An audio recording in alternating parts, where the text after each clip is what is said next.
Assalamualaikum warahmatullahi wabarakatuh. Bertemu lagi dengan Ibu. Di sini kita akan membahas tentang PTS kemarin ya. Kita bahas soal-soalnya. Ini kita coba dulu masuk ya ke Google Form-nya. Oke, ini untuk kelas 8 dulu ya. Di sini ada beberapa soal yang memang bermacam-macam ya. Yang pertama kita akan hadapi dengan pilihan ganda. Soal yang pertama. Berikut ini merupakan salah satu fungsi dari sistem rangka pada manusia adalah ini termasuk ke dalam bab sistem gerak ya. Yang waktu itu Ibu suruh kalian untuk bikin video, pasti tahulah jawabannya apa. Yang pertama, menghasilkan organ dalam. Yang kedua, tempat menempelnya tulang. Yang ketiga, melindungi organ dalam. Yang keempat, melindungi kulit. Ayo, yang mana? Nah, betul ya. Jawabannya itu adalah menghasilkan, salah. Melindungi organ dalam. Kenapa melindungi organ dalam? Kita lihat di sini. Nah, di sini kita lihat ya.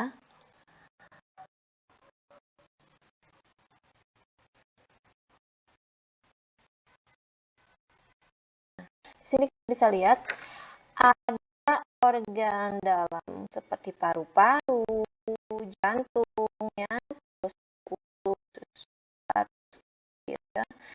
Terus ada hati, ginjal. Nah, ini dilindungi oleh yang bagian atas ya. Ini dilindungi oleh rangka. Jadi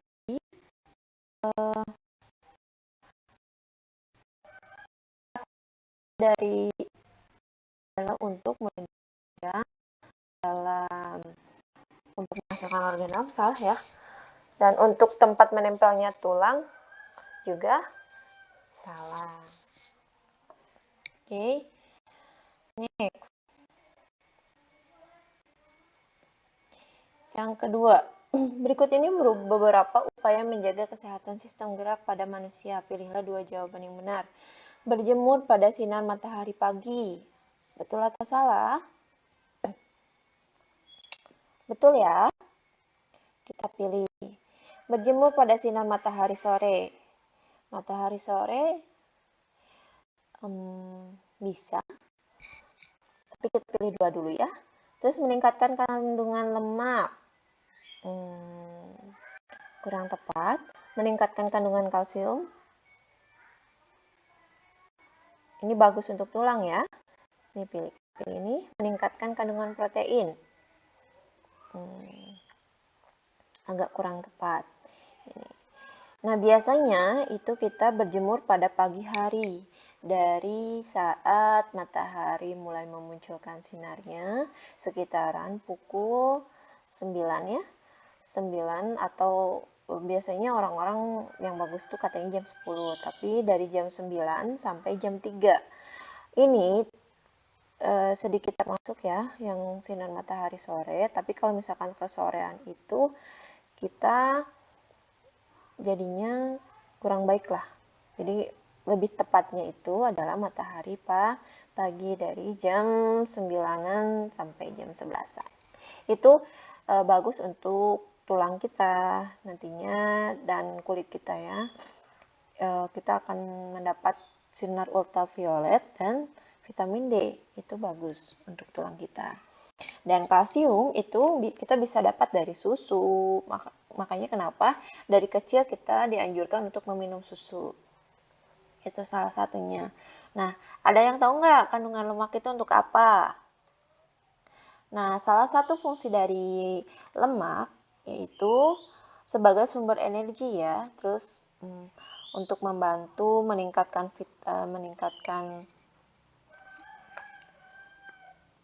vitamin, terus memberikan rasa lezat. Kenapa? Itu kita kalau misalkan makan yang berminyak, terus makan gaji-gajian ya, itu kan lemak berlemak juga, gaji daging. Nah, itu suka rasanya lebih enak gitu. Terus ada rasa tertentu yang membuat kita selalu ketagihan. Padahal ketika lemak itu sudah bertumpuk, berlebihan, itu menjadi tidak baik juga untuk kita.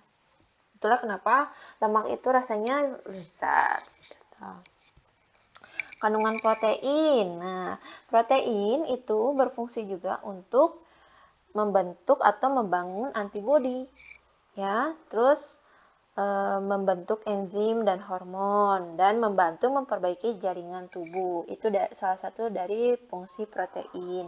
Makanya ketika kita ingin dalam masa pandemi ini kita ingin membentuk antibodi yang kuat, selain dengan vitamin C, kita bisa juga meningkatkan memakan makanan yang mengandung protein. Itu sangat membantu ya. Protein juga ada dari protein nabati ya, terus dari daging-dagingan. Itu bagus untuk kita. Yang kedua, yang selanjutnya, pilihlah 2 jawaban yang termasuk ciri-ciri otot jantung adalah cara kerja otot sadar, ototnya garis-garis melintang, melekat pada tulang, hanya ditemukan di jantung, cara kerja otot tidak sadar. Yang betul adalah hanya ditemukan di jantung dan cara kerja ototnya tidak sadar. Kenapa Bu jawabannya itu? Karena nih,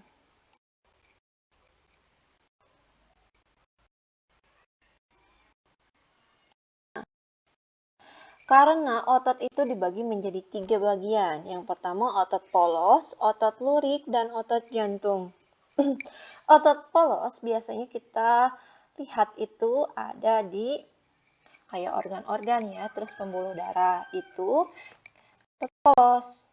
Nah, otot lurik itu biasanya kita lihat atau gunakan di kayak betis, lengan ya yang melekat di tulang itu otot lurik. Nah, kalau otot jantung itu khusus ada di jantung. Oke. Nah, terus tadi cara kerja otot tidak sadar. Nah, cara kerja otot tidak sadar itu ada di jantung dan otot polos. Itu cara kerja ototnya tidak sadar. Sedangkan cara kerja otot sadar itu apa? Cara kerja otot sadar itu terjadi di otot lurik. Jadi kita sadar. Itu dibantu dengan otak kita yang memerintahkan kepada otot untuk menggerakkan tubuh kita seperti menendang atau mengangkat beban ya. Itu diperintahkan oleh otak kita sehingga otot tersebut sadar ya. Kalau jantung dan otot polos kita tidak sadar kan ketika sebenarnya pembuluh darah sedang bekerja itu kita tidak sadar. Nah, terus Bu, 3 ciri ini termasuk ciri apa? Ini termasuk ke dalam 3 ciri otot lurik ya. Yang cara kerja ototnya sadar, ototnya garis-garis melintang, terus melekat pada tulang ya. Jadi ini termasuk ciri otot lurik dan ini termasuk ke dalam ciri otot jantung. Berikutnya. Yang berikutnya. Berikut ini hubungan yang sesuai dengan tulang dan sendi adalah tulang lengan atas dan tulang belikat. Tulang lengan atas dan tulang belikat. Itu termasuk ke dalam sendi apa peluru, engsel, geser, putar atau pelana. Yang betul adalah sendi peluru ya. Terus selanjutnya tulang tengkorak dan tulang leher nih ya yang diantara pundak kita itu termasuk ke dalam sendi putar ya. Terus yang terakhir tulang pergelangan tangan itu termasuk ke dalam sendi geser ya. Nah, terus selanjutnya, hukum Newton berapakah? Burung mengepakkan sayap ke belakang untuk memberikan gaya reaksi yang nilainya sama besar dengan gaya aksi, namun berlawanan arah.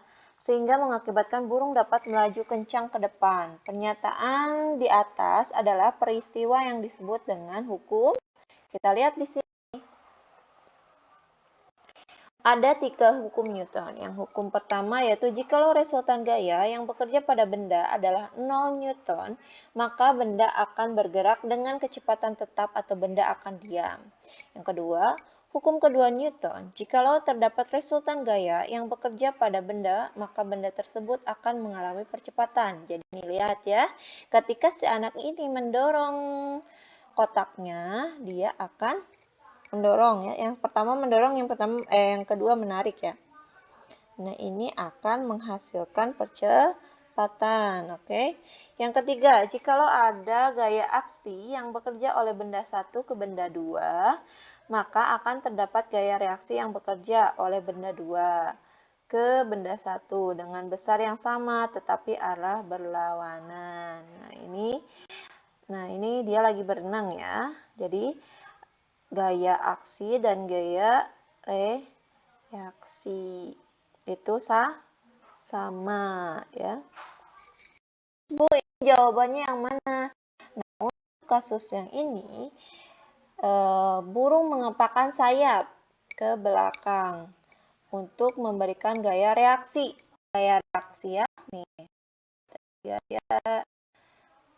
Gaya reaksi kan. Ini istilahnya adalah tangan burung ya lagi mengepakkan sayap ke belakang.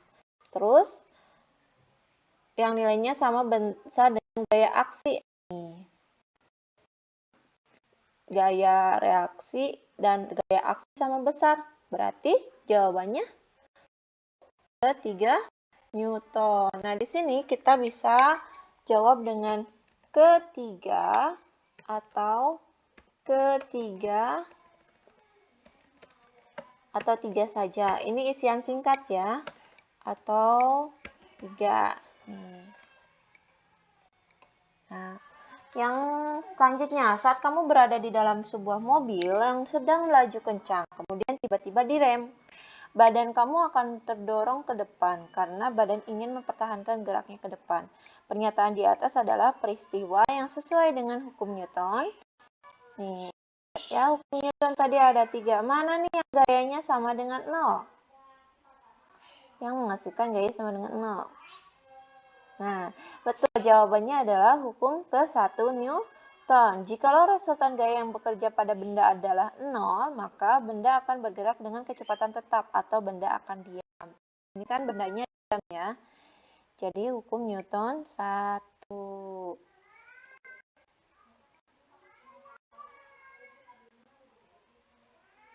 Yang terakhir, pada peristiwa upacara bendera, bagian pengibaran bendera merupakan contoh dari penerapan katrol tetap tunggal pada materi pesawat sederhana. Betul atau salah? Jawabannya adalah betul atau benar ya. Ketika kita lihat di atas ada katrol. Nah, itu termasuk ke dalam katrol tetap dan ada di materi pesawat sederhana. Kedua, Rani sedang membuat kerajinan menggunakan kertas warna. Kemudian Rani menggunting kertas warna tersebut untuk menggabungkan gambar-gambar agar menjadi satu gambar yang utuh. Proses menggunting kertas ini merupakan salah satu penerapan dari pesawat sederhana, yakni pengukit jenis 2. Betul atau salah? Coba diingat-ingat.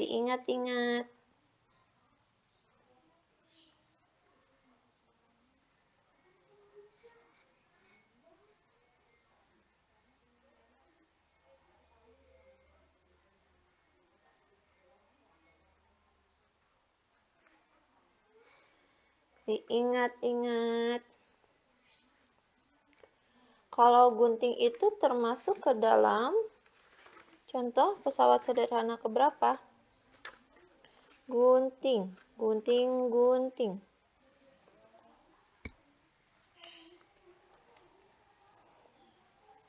Nah, betul ya, jawabannya adalah salah. Karena gunting itu termasuk ke dalam pengukit jenis 1 ya.